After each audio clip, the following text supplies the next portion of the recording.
Hey, what's up, everybody? Good morning, folks and fans. This is fantastic. This is so weird seeing everybody sign on and good morning. Good morning, everybody.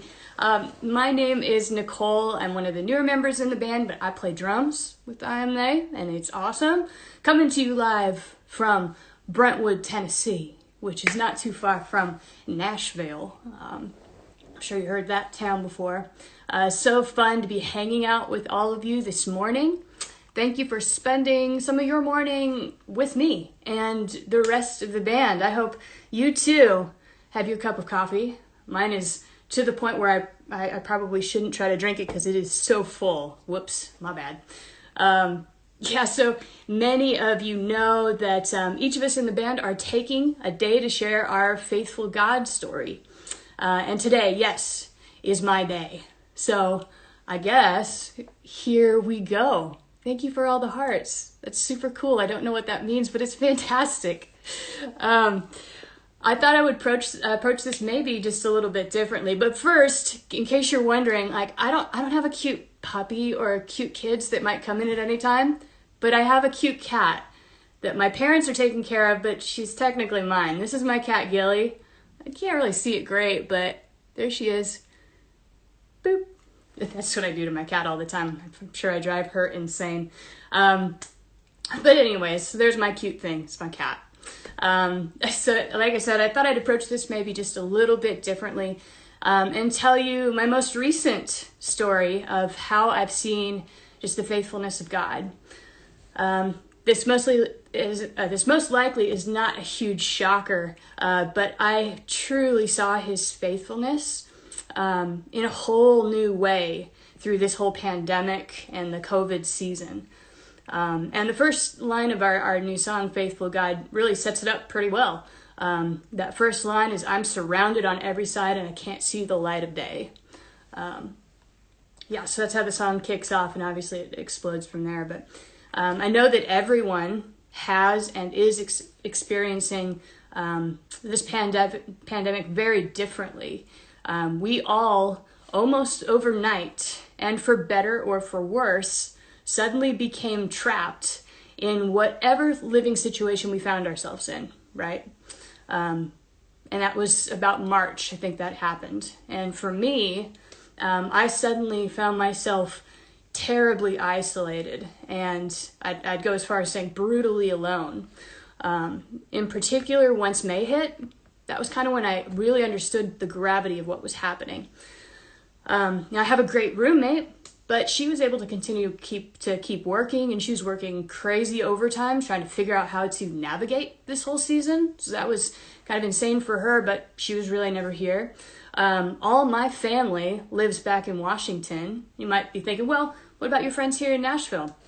Outside of the band, we've been touring so hard ever since I moved here that I really knew no one. I still barely know anyone. And when you go into lockdown, it's hard to meet people when you can't go out and actually meet people, I guess, is what I'm trying to say. And then, we have the band. Well, I love being with everyone in my band family. It lights me up. I'm an introvert, so it's hard to see that it's lighting me up. But inside, my voice is yes, I love this. I love this so much.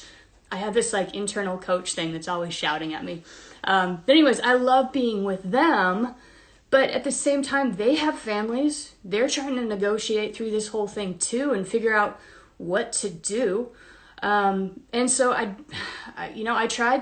actually kind of made a spreadsheet, and I'm well, maybe if I hang out with people once every couple weeks, kind of send a message and be hey, do you want to hang out? Want to do something? Maybe that won't overwhelm them. So that was kind of my modus operandi for, a couple of months.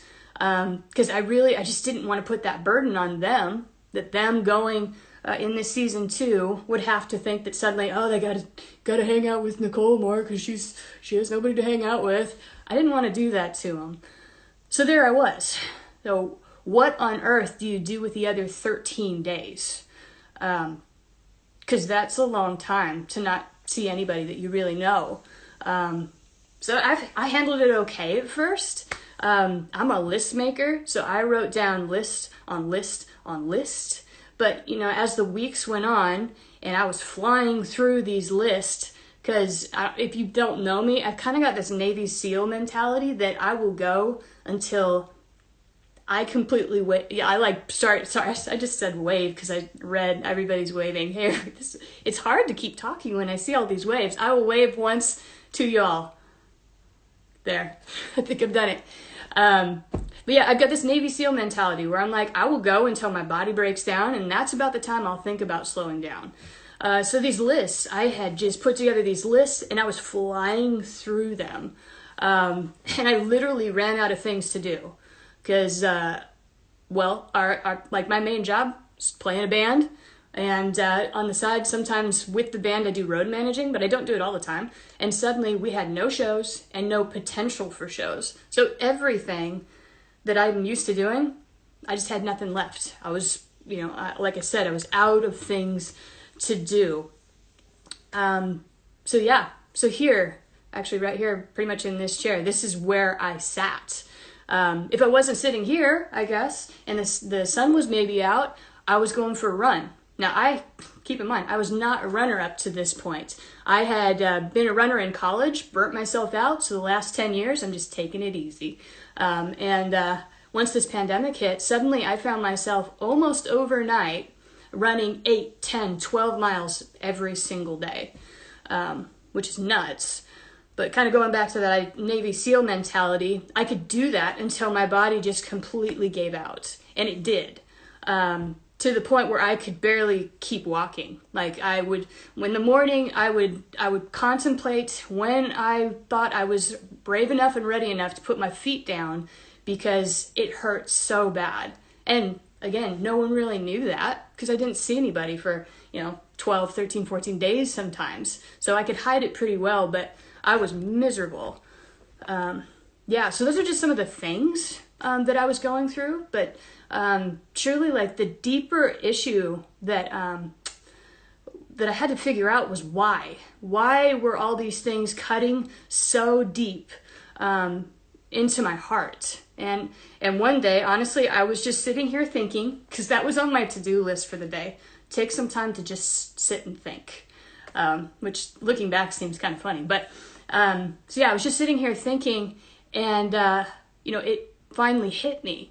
Like, I didn't know what on earth to do with God in this season, because I'm a doer. Like, I've kind of talked through a little bit. I'm used to doing things with God. Like, we go and we do things. We move mountains. Not literally yet, but that's what I'm used to. And in this season, I felt like I was sitting here in this room, and it was as if God was in the room too, and he was just sitting back, almost like in this state of like arms folded, just staring at me, disappointed, because we weren't doing anything. We were just sitting here. And I wasn't used to God in the waiting, like the utter waiting where there's literally nothing else to do. And it just unhinged me and drove me literally to the point of near madness. And kind of out of desperation and anger one day, I just started angry praying. I don't know if you've angry prayed before, but there's something oddly freeing about it because I feel like it taps into truth. Like, you're able to finally be true and honest with God.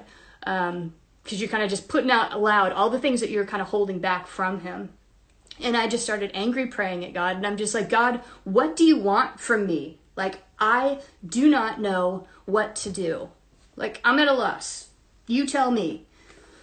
And the response that I felt, which I can only describe as this peaceful inner voice that I hadn't felt in months. And that's the best way that I can describe it, really, is this voice that seemed to respond back. Again, not audibly, but it seemed like he was speaking to me once again, and he was saying, Nicole, I am not afraid of sitting here with you. Just being here with you. You don't have to do anything.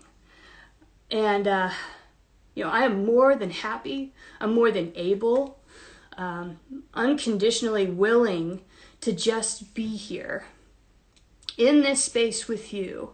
I am with you, Nicole, and you are not alone. And that, dang it, I practiced this a few times this wouldn't happen, but in that moment, it really it changed everything.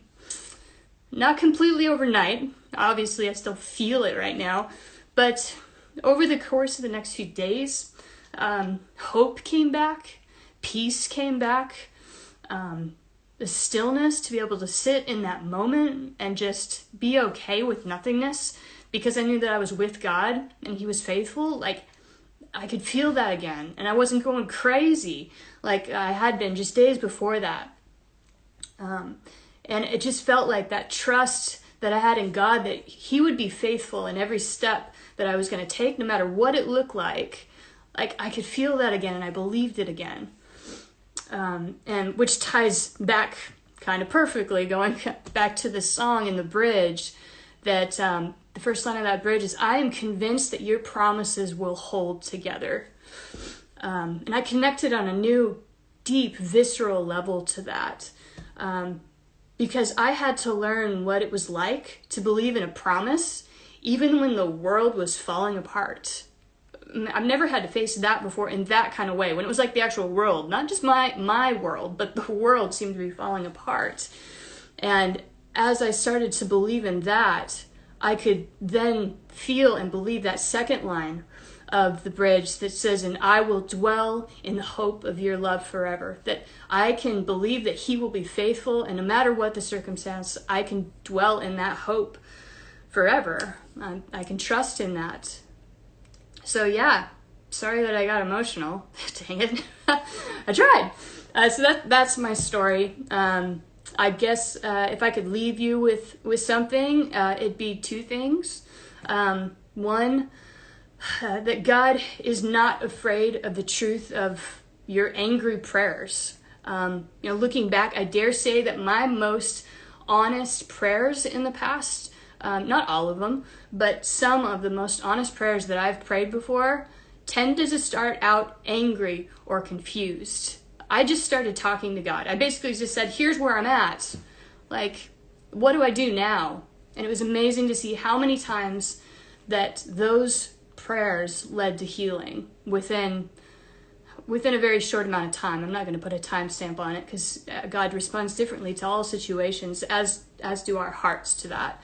But yeah, and two, if you're in a similar state of isolation, or you just don't know what to do, your lists are done, and you're not sure what to do with God in this season, just remember that God is not afraid to sit in this space with you, and that you too are not alone. So yeah, well, thank you guys again for sitting here with me. I know myself and the rest of the band cannot wait to get back on the road and be in person and just be with all of you guys. Just like one of God's names, Emmanuel, God with us, and I think He's put that in our hearts too, that we want to be with Him and we want to be together with all of you. So yeah, love you guys. Have a good one.